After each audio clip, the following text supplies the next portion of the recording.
What up, guys? Welcome back to another episode of the My Player Career Mode. This is episode number 27 today.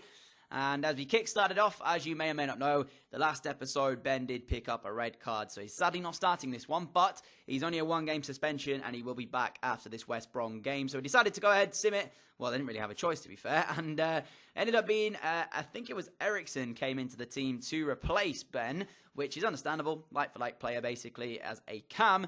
And he actually was on the score sheet as Spurs went on to win the game. So for Ben, it was a little bit of a worry. You know, Ericsson, again, seems to be popping goals in for fun at the moment. So as Ben was re-picked for the team again, it's the 20th, actually, league game of the season. So after this game, we're over the halfway point of it. And it just so happens that it's round 3 of the North London derbies now to come in this series, or in this season anyways, because you don't know how long, I guess, Ben might be playing for Spurs for. So yeah, they've already played 2.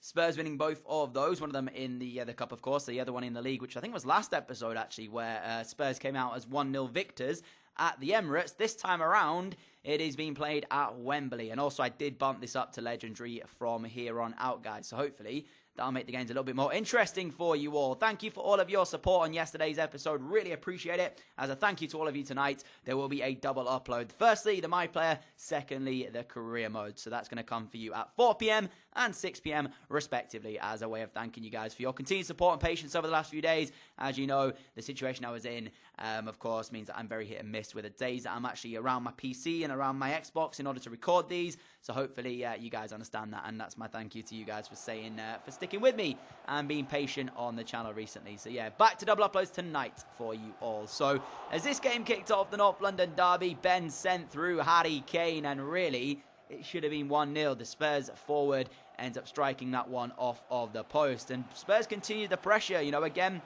they were much the better team in this game, much like they were in the previous 2 meetings of this North London derby. And I mean, for Arsenal's sake, it's not good to see their team at the moment. I mean, I don't want to sound like bad or anything, but the team in terms of the quality, it's just not as good as the Spurs lineup in terms of that one. And there isn't many teams, that, to be honest with you, in this English Premier Division that will match the quality that Spurs have in depth and both on the pitch. So once again, it is unlikely that Spurs really are going to concede goals. And it was Arsenal, though, who did get the next chance. I think it was Ozil there sliding in on that one before Lloris made a simple save. Second half began. Ben on this left-hand side whipped a left-footed cross in. And there was Harry Kane in the middle to finish the move off. It wasn't the greatest cross. It wasn't the greatest situation either. And it wasn't the greatest ball, in all honesty, from Ben. But it found its way to Kane.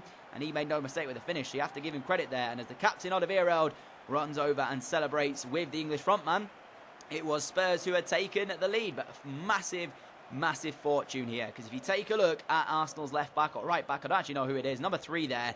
Anyways, whoever it is, I think his name is Antunes or something.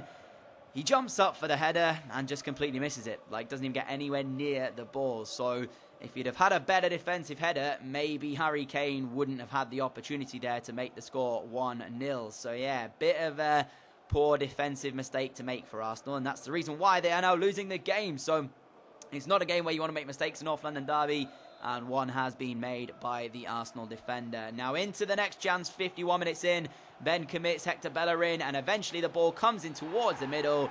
There was the, I think it was Wanyama in the middle of the box there, winning the penalty, and it was that man again, the Arsenal number 3, conceding the spot kick, and it just summed up a poor afternoon for him. It really did. He was one of the players that you were kind of looking at, and if you had to pick one player that was possibly making this very difficult for Arsenal, it would have been Antunes, as he's already conceded 1 goal through him.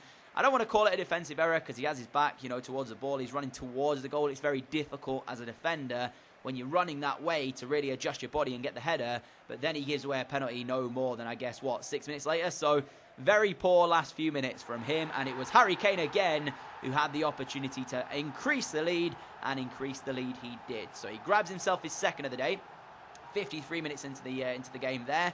Ben involved in that one as well, as you can see him celebrating with his teammate, and it is very, very good to see. Not for Arsenal, though, because this is on shaping, or looking like they're going to now lose 3 out of 3 North London derbies this season. There is potential maybe for one more if they match each other in the FA Cup. That is, of course, requiring both of the teams to go through and then match each other in the 4th round, because I know the 3rd round draw, we have actually got Aston Villa, or Spurs have got Aston Villa, and I'm not sure who Arsenal have. So, of course, that requires them both getting through their respective games in that one. So, for Ben and Harry Kane and Spurs, this has been another good day at the office for them. 2 goals up, and it looks like now, have Arsenal got what it takes to come back away from home? And 82 minutes in, Ben involved in this build-up. Again, it was pretty much all Spurs. Ball finds its way through to Ivan Perisic, who goes down in the area courtesy of a Hector Bellerin challenge. And the referee has no option than to point to the spot for the second time,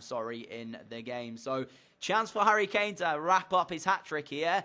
And, of course, it's just been a bad day at the office for Hector Bellerin and the rest of the Arsenal boys. It's just not good. Like, they haven't turned up in any of the North London derbies that they've had this season.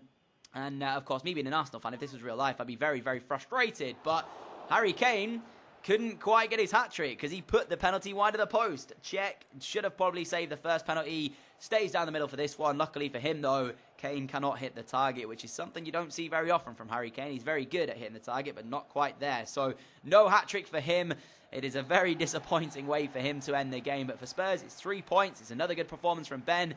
And I'm sure the fans won't be too bothered about the Harry Kane penalty miss. For Arsenal, though, their worries go on because it's another North London derby defeat. It also means that they now are even further behind that 4th place spot that they'll be chasing. And Antunes there, he shakes the hand of Wanyama, but, you know, he's got to take, I guess, credit for the 2 mistakes in the game, which cost them, in effect, Arsenal there. The fact he gave away the penalty, which Harry Kane converted, and also the chance where he didn't win the header, which Harry Kane also converted. So, yeah, I mean, it's a bit disappointing from them. And I've also seen a lot of you guys' comments saying, you know, we should leave Spurs or Ben should leave Spurs because of the fact that he's 88 rated is too good for Spurs.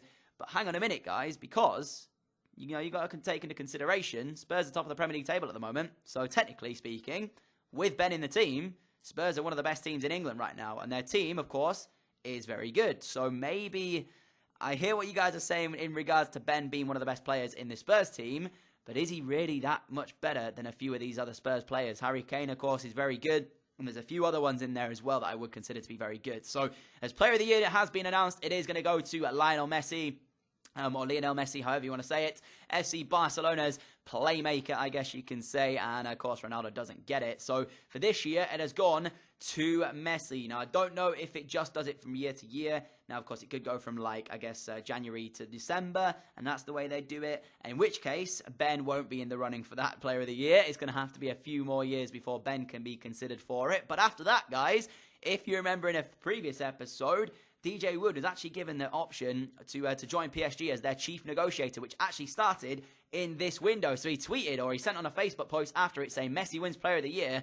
Congrats to him. It's my first window as PSG's chief negotiator who wants a Messi-Neymar reunion. Basically saying PSG may go in for Messi. Or should we go for some English talent instead? Hint, hint. Who could that be? Who could that English talent be? Harry Kane?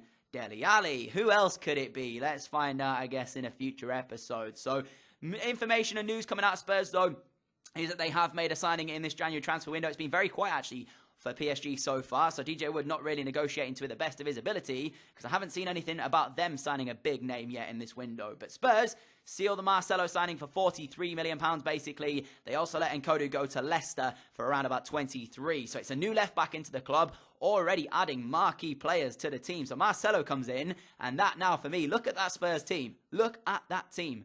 And arguably, you could swap Sissoko out, have Eriksen in there, and that, for me, is a title-winning team that Spurs have got. Who knows? We'll see if they can last it till the end of the season. Now, upcoming this game, as Benny's picked for this one, this is somewhat big, but at the same time, not massive for Spurs this season. They are taking on Derby County. It's the semi-final of the Carabao Cup. The other two teams in this are Southampton and Reading. So credit to Reading, credit to Southampton, and credit to Derby, because I wasn't expecting to see these guys in the semi-final of the Carabao Cup. So major credit to them. So in terms of favourites, Spurs would be the favourite, in my opinion, to go on and win this Carabao Cup, meaning it could be Ben's first piece of silverware in terms of, silverware that he can win. Of course, he did get some silverware with Ipswich last season, winning the playoff final. Although, of course, because he wasn't a permanent player at Ipswich, he doesn't really get to reap the rewards in that aspect of it being a Premier League player at Ipswich. Luckily, he did get the move over to Spurs, of course, so he is still a Premier League player, and this could be his first trophy in terms of English competitions that he can play in now, of course. He can't really replay in the playoffs unless he goes back down the league and do that again. So,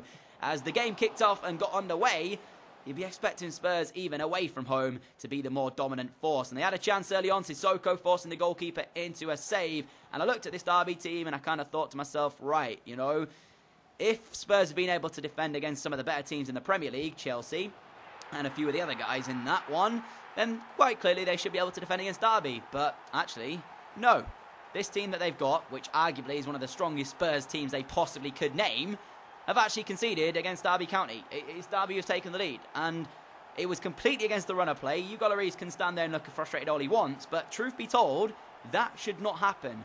Full credit to Derby. Major disappointment there from, I think it was Wanyama, who just did not track his runner at all, and they've taken the lead in the game. So it basically, I guess, stunned a lot of the Spurs fans, the Spurs players at that as well. They didn't really know what to make of that one. As I said, not conceded in a fair few games against Premier League opposition. To then concede against Derby the way they did, it's not a good sign. And arguably, this is one of the strongest Spurs teams that they've got. There's only one change I would make, and then I think that is the strongest team possible that Spurs could name. So if they lose to Derby here, then that could not mean great stuff for this the rest of this season. But luckily, when you've got Harry Kane on the pitch, it really doesn't matter, because he will get one chance and he will score that chance, and he does it there, which makes it now, so far in today's episode, in terms of games that we've played with Harry Kane, and Ben has played with Harry Kane, he's got 3 goals in 2 appearances. He should have had 4, because he should have got that penalty and scored it for the hat-trick against Arsenal, but he didn't. So regardless of that, it's a sigh of relief for Spurs there, because it could have been even worse. If they'd have gone on to lose this game at Derby County, yes, there's a second leg that they've still got to play at Wembley, but, I mean, it would have been so tense, that second leg, if they'd have gone into that as a 1-0 deficit. So, thankfully, Harry Kane is on hand to pull a goal back here. And I think, given the situation, would you take a 1-1 draw away from home, knowing you still have to take them on again in that second leg? Given the fact we were 1-0 down with only 15 minutes to go, probably so. So, yeah, a little bit of embarrassment avoided, I guess. Unluckily, though, Derby did have another chance, but Ben showcased his work rate. He ran all the way backwards to stop Weimann looking for a cross, and then it just opened up. 90 minutes in, he started driving forward with the ball, fed it to Perisic. Perisic, great work to hold up the play, feeds it back to Ben. Ben has no other opportunity than to square across the face the goal, and there was the debutant, Marcelo, to slot home with a right-footed finish. Now, I don't know what Harry Kane is really doing here, because if you take a look there, why is he leaving that? Why on earth is Harry Kane, arguably Spurs' best goal scorer on the pitch, leaving that for Marcelo, a left-back? I mean, I don't know. Unless he feels that Marcelo is more than competent at finishing that off, which he is, of course. He did finish it off. And luckily for Spurs, that now makes it 2-1. But as I said, what went through Harry Kane's mind for him to have a great opportunity there and leave it? If that was me, 100%, I would be taking that strike on, even if I'd had a shout from a teammate. It's just prime. Why is he not shooting? Luckily, it doesn't matter, because Spurs have got the lead and have got the victory, so they do go into that second leg 2-1 victors and already up in the game, which means, of course, now all they have to do is not lose at Wembley, and they'll be through to the Carabao Cup final. But yeah, it was a weird game. It was a really, really strange game, because as I said, defensively, Spurs have been sound all season. So unless it was just a little bit of disrespect to the way of Derby, which you can't do in football, you cannot disrespect your opponents no matter who you are playing, otherwise stuff like that happens. I can't really understand how they allowed themselves to get scored on by that Derby County side. They've defended against some very, very tough opposition this season, and yet Derby is the ones that took us very close to end up with a defeat. So full credit to them. They got that one against the run of play, and they took it. So full credit to them. But luckily, Spurs had enough in them to be able to win the game. And now it was back to another important fixture. This one is against Chelsea. I feel like we've played Chelsea and Arsenal a fair few times recently, which is just crazy. But Chelsea, of course, sat second. Spurs sat top. It's again first versus second pretty much. City and United are both up there as well at the moment. You can see the table as it stood there on the screen. Chelsea and United on the same points. Of course, we had this game last episode, but it was a return fixture, and it was actually Chelsea top, Spurs second. Now it's flipped. It's Spurs top, Chelsea second. So I guess it's kind of flipped in that aspect of it. And if you remember back to it, We ended up with a boring 0-0 draw. Conte, I guess, played for it. You can say they weren't really creating too much for Chelsea. So at Stamford Bridge, I'm fully expecting them not to play for a draw here. That's my kind of thought process. As Harry Kane and the rest of the Spurs lads were ready to cause an upset at Stamford Bridge and break the hearts of a few Chelsea fans and move that much more closer to securing a Premier League title. There's still a long way to go, though, so remember that as well, guys. And the only chance of the first half did fall the way of Ben, and he ended up striking it way too powerfully, and he went over the top of the crossbar. And 90 minutes into it, great work from Heung-min Son, finds Ben in the middle, and I have to admit, this is great defending from David Luiz. He read where that ball was going to go, cleared it away, and that was the end of the game, which is, it's disappointing to have another 0-0 draw, but the truth be told, guys, you know, when you got two evenly matched sides like this, they kind of nullify each other out. So, yeah, I mean, match facts wise, you can see Chelsea had 1 shot, 1 on target, Spurs with 5 and 3, but it just wasn't enough for Spurs. They couldn't quite get a clear-cut chance. So, again, it's a 0-0 draw. I don't know who's going to be more disappointed with that one, whether or not it's going to be Chelsea or Spurs. For Spurs, though, they've avoided defeat to the team sat in second. And, of course, if United win now, it will close that gap a little bit more. So we're going to move on into that second leg in the next episode, guys. If you've enjoyed this one, a like, rating, we greatly appreciate it. As I said, I'll see you all again tonight at 6 p.m, guys, for yet another video. So make sure you have turned that bell on, that you get the notifications, because you don't want to miss an upload, guys. I'll see you all again at 6. Adios.